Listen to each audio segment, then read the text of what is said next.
राधे राधे प्यारे भक्तों, भक्ति रस में आप सभी का हार्दिक स्वागत है। प्यारे भक्तों, मल मास, जिसे अधिक मास और पुरुषोत्तम मास के नाम से भी जाना जाता है, के शुक्ल पक्ष की एकादशी को पद्मिनी एकादशी के नाम से जाना जाता है। यह एकादशी तिथि श्रावण मास की शुक्ल पक्ष की एकादशी को आती है और मल मास लगने के कारण यह मल मास में आई है, तो इसे पद्मिनी एकादशी के नाम से जाना जाता है। मान्यता है कि इस विशेष दिन पर भगवान विष्णु की उपासना करने से भजन में आ रही सभी परेशानियां दूर हो जाती हैं। पद्मिनी एकादशी के व्रत के लिए कोई मास निर्धारित नहीं है। अधिक मास में पड़ने के कारण इस व्रत को अधिक मास एकादशी व्रत के नाम से भी जाना जाता है। अब मैंने आपको बताया कि यह एकादशी व्रत 3 वर्षों में एक बार रखा जाता है और माना जाता है कि इस एकादशी व्रत रखने से साधकों को अक्षय इष्ट प्राप्ति होती है। प्यारे भक्तों, आइए पद्मिनी एकादशी क्या है तथा इसकी क्या पूजा विधि है। एकादशी व्रत के दिन सुबह जल्दी उठकर स्नान ध्यान कर पीले रंग का वस्त्र धारण करें। इससे पहले पूजा स्थल अच्छे से साफ सफाई कर उसमें भगवान विष्णु की उपासना करें और पूजा के समय केसर मिश्रित जल से भगवान विष्णु का अभिषेक करें। इसके बाद भगवान विष्णु के स्तोत्र का पाठ करें और व्रत कथा का श्रवण करें। इस विशेष दिन पर विष्णु सहस्त्र नाम का पाठ जरूर करें और पूजा के अंत में आरती अवश्य करें। पद्मिनी एकादशी का क्या महत्व है? शास्त्रों के अनुसार अधिक मास एकादशी व्रत रखने से साधकों को श्री हरि के चरणों में स्थान और विशेष उनकी प्रीति प्राप्त होती है और भजन में विशेष लाभ मिलता है। इसके साथ शास्त्रों में यह भी बताया गया है कि यह व्रत रखने से व्यक्ति को यज्ञ तप और दान के समान फल की प्राप्ति होती है। वैसे वर्ष भर में आने वाली 24 एकादशियों की तरह इस माह में भी 2 एकादशियां पड़ती हैं, यानी कि अधिक मास मिलाकर इस बार कुल 26 एकादशियों का संयोग बन रहा है। धर्मराज युधिष्ठिर के भगवान कृष्ण से अधिक श्रावण मास की एकादशी के बारे में पूछने पर भगवान श्री कृष्ण ने कहा, पूर्व काल में त्रेता युग में हैह्य नामक राजा के वंश में कृतवीर्य नाम का राजा महिष्मतिपुरी में राज्य करता था।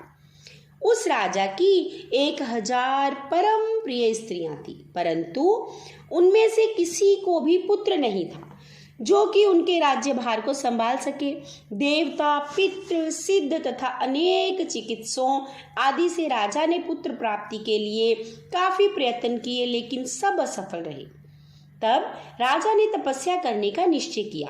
महाराज के साथ उनकी परम प्रिय रानी, जो इक्ष्वाकु वंश में उत्पन्न हुई, राजा हरिश्चंद्र की पद्मिनी नाम वाली कन्या थी। राजा के वन में जाने को तैयार हो गए। दोनों अपने मंत्री को राज्यभार संभाल राजसी वेश ध्याकर गंधमादन पर्वत पर तपस्या करने चले गए। राजा ने उस पर्वत पर 10,000 वर्ष तक तप किया, परंतु फिर भी पुत्र प्राप्ति नहीं हुई।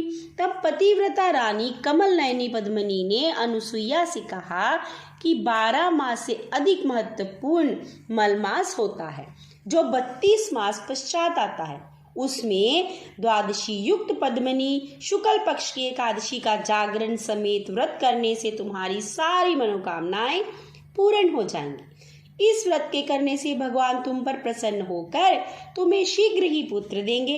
रानी पद्मिनी ने पुत्र की प्राप्ति की इच्छा से एकादशी का व्रत किया। वह निराहार रहकर रात्रि जागरण करती। इस व्रत से प्रसन्न होकर भगवान विष्णु ने उन्हें पुत्र प्राप्ति का वरदान दिया।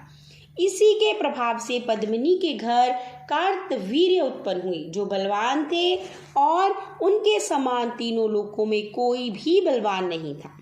तीनों लोकों में भगवान के सिवा उनको जीतने का सामर्थ्य किसी में भी नहीं था। अतः जो मनुष्य मलमास के शुक्ल पक्ष की एकादशी का व्रत किया करते हैं और कथा पढ़ते या सुनते हैं, वे भी यश के भागी होकर विष्णु लोक को प्राप्त होते हैं। ऐसी अधिक मास की एकादशी की महिमा है। प्यारे भक्तों, अब मैं आपको बताती हूँ कि इस दिन पूजन कैसे करें। अधिक मास पुरुषोत्तम मास की एकादशी के लिए दशमी से ही जौ चावल आदि का सेवन नहीं करना चाहिए और ना ही नमक खाएं। दशमी संध्या से तो बिल्कुल भी नहीं। एकादशी के दिन ब्रह्म मुहूर्त में शौच आदि से निवृत्त होकर दंत धावन करें और जल के 12 कुल्ले करके शुद्ध हो जाएं। सूर्योदय होने से पूर्व उत्तम तीर्थ में स्नान करने जाएं। कुछ गैया के गोबर, ब्रज रज, श्री राधा कुंड या यमुना मैया के जल, तिल तथा कुशा व आंवले के चूर्ण में स्नान हेतु जल से विधि पूर्वक स्नान करें। श्वेत वस्त्र धारण करें। भगवान विष्णु के मंदिर जाकर पूजा अर्चना करें। आरती के पश्चात भगवान श्री विष्णु के मंत्रों का अधिक से अधिक जप करें। श्री विष्णु सहस्त्र नाम का पाठ करें। इस दिन एकादशी की कथा अवश्य सुने या पढ़ें। भगवत कथा श्रवण, हरिनाम संकीर्तन, हरिनाम का स्मरण, भगवत ग्रंथ स्वाध्याय करते हुए समय बिताना चाहिए। इस दिन दूसरे किसी अन्य का दिया हुआ भोजन ग्रहण नहीं करना चाहिए। शास्त्रों के अनुसार एकादशी के दिन कांसे के पात्र में भोजन नहीं करना चाहिए। इस दिन मीठे में केवल फलाहार का सेवन ही करना चाहिए। भूमि पर सोएं और ब्रह्मचर्य का पालन करें। एकादशी रात्रि जागरण करते हुए हरि नाम जप संकीर्तन करते हुए व्रत करें। आपका व्रत मंगलकारी हो ऐसी हम कामना करते हैं और आपकी भक्ति भगवान श्री हरि और बढ़ाएं ऐसी कामना करते हुए प्रभु के चरणों में प्रणाम करते हुए एकादशी व्रत को प्रणाम करते हैं जिसकी इतनी महिमा कही गई है। तो प्यारे भक्तों, कल एकादशी है, अच्छे से व्रत करें, हरि नाम कथा सुने, हरि नाम संकीर्तन करें। अगली कथा के साथ फिर मिलेंगे, तब तक के लिए राधे राधे।